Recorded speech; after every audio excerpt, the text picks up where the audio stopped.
What's happening, guys? It's Mike, Mike's Little Dragon Channel, and today actually I am going to uh, talk about official handbook, the Marvel Universe.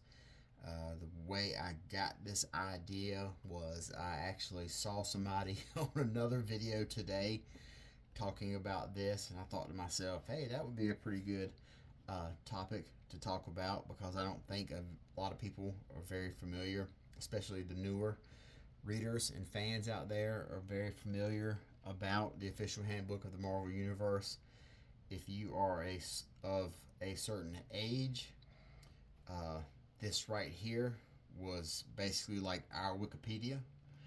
Um, before we had the internet and all its resources at our fingertips, books like this, DC had one that was a very uh, like an equivalent to it, and it was called Who's Who. And it was books like this and DC Who's Who, and another book called Marvel Saga, in which we learned about the Marvel Universe, the characters in it, really early storylines. Because back then, during that time period, like I said, we didn't have an internet. Trade paperbacks weren't really a thing. Comic book shops weren't really as widespread as they are now. In fact, I did not go to my first comic book shop until I was probably like maybe 89, 1989, something like that. So I was already a teenager before I had before I even went to a comic book shop. Um, so the things that we have now, we didn't really have access to back then as comic book fans. So things like the official handbook of the Marvel Universe was really essential to us.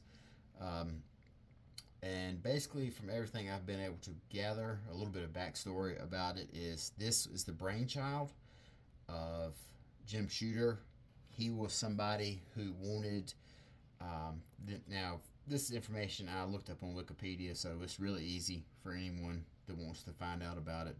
But he wanted to have something that had all the characters of the Marvel Universe and list their stats, height, weight, power levels, or whatever. He wanted like an equivalent to baseball cards. So he decided to get with Mark Grunwald, who was another guy at Marvel who was very passionate about the characters. He was very passionate about treating the characters with respect. He had a really great affinity for continuity, storylines, history of the characters. In fact, in the original appearance of the TVA, which we know from the Loki TV show, uh, when that concept debuted in Fantastic Four, every member of the TVA, all of their agents looked like the same person, and that person they looked like was a caricature of Mark Grunwald. So that was kind of like Walt Simonson, who was on FF at the time. That was kind of like his tribute and to Mark Grunwald and his head for continuity and everything. Mark Grunwald sadly is not with us anymore. He passed away sometime in the mid 90s, I believe it was. And, books like Captain America, uh, being on a project like this, and probably his biggest claim to fame is working and writing on Squadron Supreme. So that is probably his, which is Squadron Supreme, for those you don't know, is basically a story in which the superheroes take over the government and decide they know what's best for the general population. Nowadays, we see that type of story all over the place. Most famously in the DC story where Superman goes rogue. I think it's called Injustice. So, but before it was done commonplace, now Mark Grunwald was one of the guys who really pioneered it and made it popular, so to speak. But in any case, that's a different topic altogether. I'm different tangent, but anyway, the Marvel official handbook of the Marvel Universe, as we see right here on it, goes number 1 in a series of 12. Collect them all. This is basically, it's like an encyclopedia. This is issue number 1, and it has A from Abomination to Avengers Quinjet. And one of the trademarks of it is that each issue of it, the cover, basically has a group shot of all the characters who are inside of this. So I have a bunch of these in my room. It was a run I put together, so I wanted to go ahead and I'll crack open this one. This came out in 1982, cost a whopping $1. If you were in Canada, it cost $1.25. And so this is, I'll just kind of go through the format of it. Contents this issue, we'll see right here, you know, it has basically, you have the character and who drew it and inked it. So we have the Abomination right here, drawn by Ron Wilson, who's most widely known for drawing a ton of the Marvel 2-in-1 issues. And then, you know, like I said, Jim Shooter, he was the editor-in-chief at the time. Mark Grunwald is the one who was the head writer of this. So this here has Abomination all the way down to a very assorted alien races. We'll thumb through some of it. And all of them follow this format here. Real name, occupation, legal status, identity, you know, etc., etc., etc. Absorbing Man, El Aguayo, AIM. This is just a breakdown of the history of advanced idea mechanics. But Alpha Flight gets kind of shafted here. They don't even get individual recognition, but we'll see that change as time goes by. Angel, like I said, when you look here, it's got the breakdown: name, occupation, place of birth, relatives, marital status. Then we get down here to the good stuff: first appearance, origin, height, weight. Angel is 6 foot tall and weighs at 150 pounds. Blonde hair, blue eyes. Then it gives a breakdown of their powers right here. Angel's entire anatomy is naturally adapted to flying. His bones are hollow like a bird's, making him weigh far less than is usual for a man of his height and build. Angel flies by flapping his wings. He can carry approximately 300 pounds. That's including his weight. Angel's top speed is 180 miles an hour. But Angel can fly non-stop under his own power for a maximum of approximately 12 hours. Contrary to some reports, he cannot make a transatlantic flight solely on his own power. During one attempt to do so, he hitched a ride on an airplane for part of the way. So that's kind of like the breakdown of each entry. You know, you've got Ant-Man right here. Now, one of the things that I always found interesting about these is normally by the time these type of books came out, the powers were kind of, this is really cool. This is like a map of Asgard. So you've got the Bifrost, and you've got all the different realms.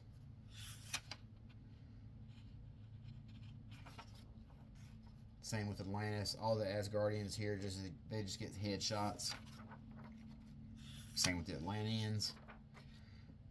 But a lot of the times you would see these types of these books or these info dumps for these characters, and it would only be a matter of time until something had changed about them. You know, they would have something that was retconned or rendered obsolete or whatever. But we just made the most of it at the time.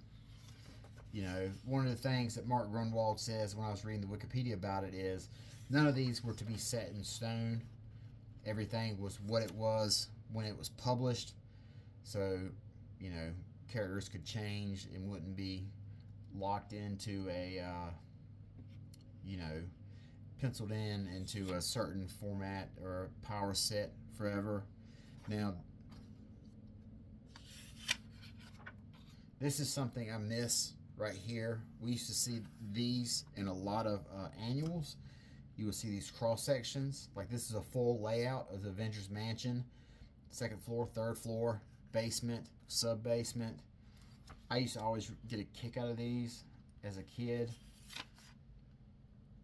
You know, look at this. We've got the layout of the Avengers Mansion, then submarine pins waterway to the East River.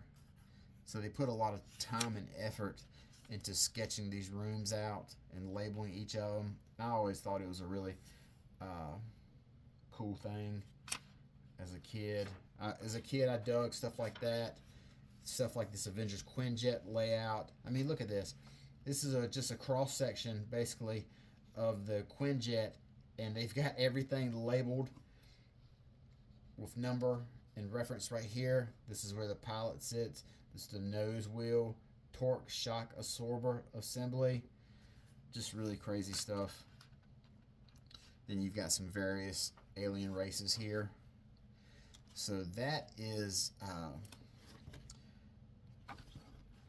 issue 1. Now they did 3 or 4. I know they did, for a fact, they did 3 official handbooks of the Marvel Universe.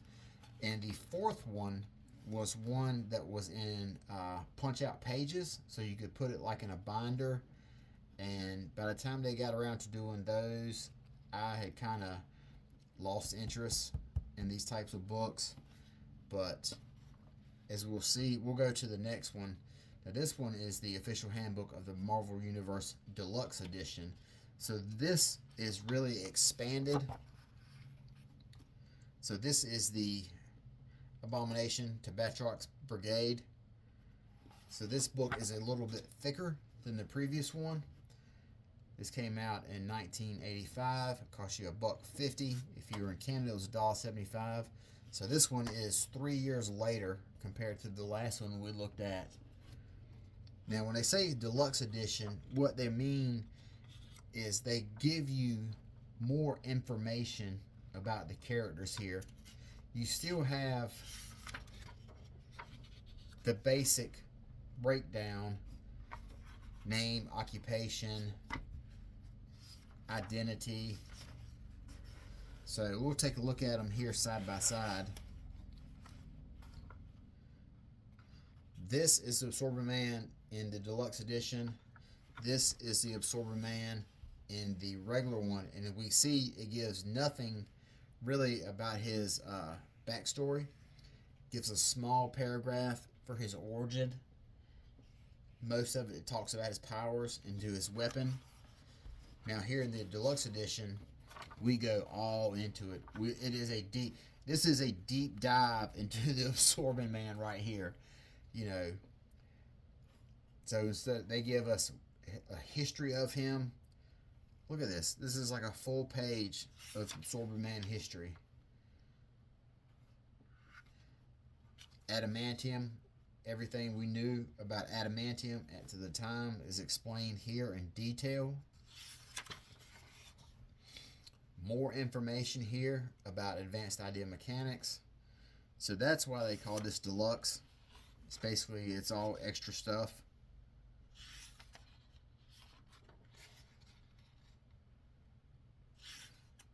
Some of these characters I don't even know about. American Eagle, I don't really know much about him.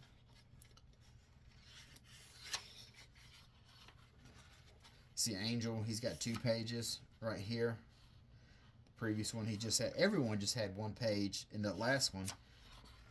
And now it's all expanded. Scott Lang here's got 1, 2, 3 pages with this cool cross section of his helmet. A look at his belt where all the gas the pin particles are contained.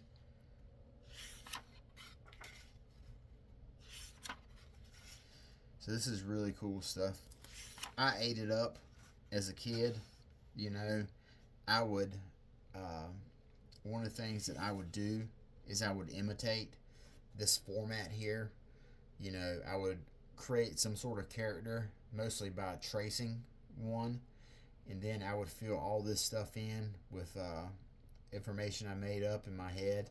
You know, I would come up with a character and a real name and occupation and all this other stuff, just because, you know, I was in that sweet spot of 10, 11, 12 when you're super into comics. I always say that's the best time, when your love for the medium is so pure. You know, you just super into it and super passionate about it, and that's kind of what forms your opinion about what you'll like and what you won't like for the rest of your comic book reading experience. Now, these are 2 whole pages of Atlanteans. Some of these characters get their own entry. After a while, you'll see that there's a page for, you know, Namorita, Namor. Atuma had his own page. So we see what they mean when they say deluxe edition. It's really a lot more. See, here's Atuma's own page. It's really a lot more expanded. Look at this. 2 whole pages of Aurora. That's wild. 5'11", 125.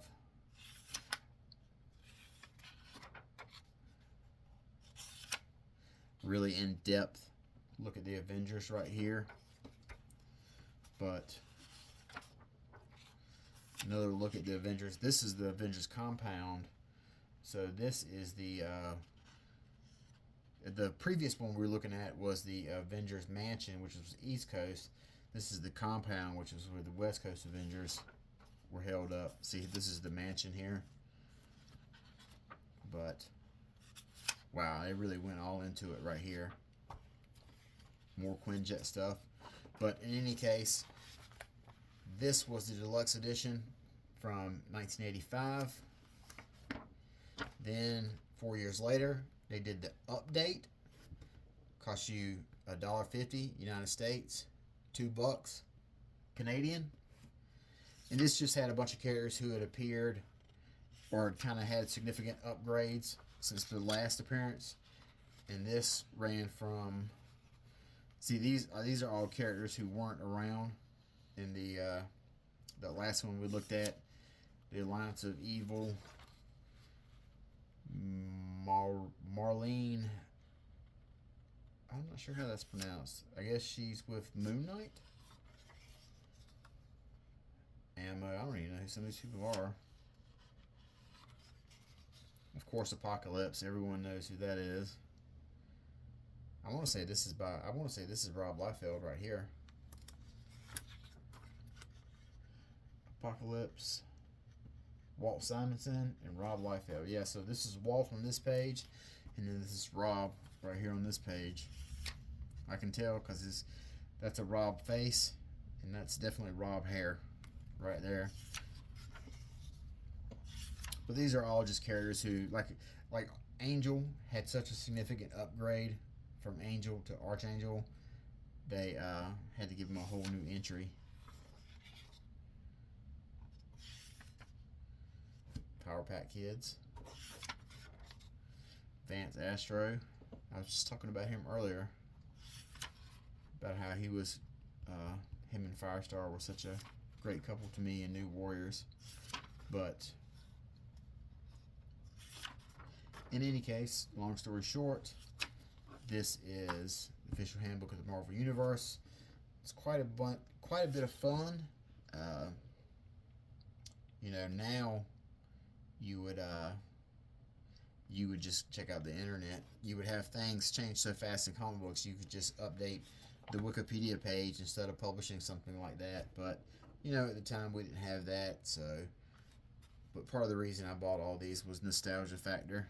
I loved these so much as a kid. But in any case, I figured I would do a video on these. I didn't think a lot of people may have seen these or were very unfamiliar with them. But this is official handbook of the Marvel Universe. You can really find the majority of all of these in dollar boxes.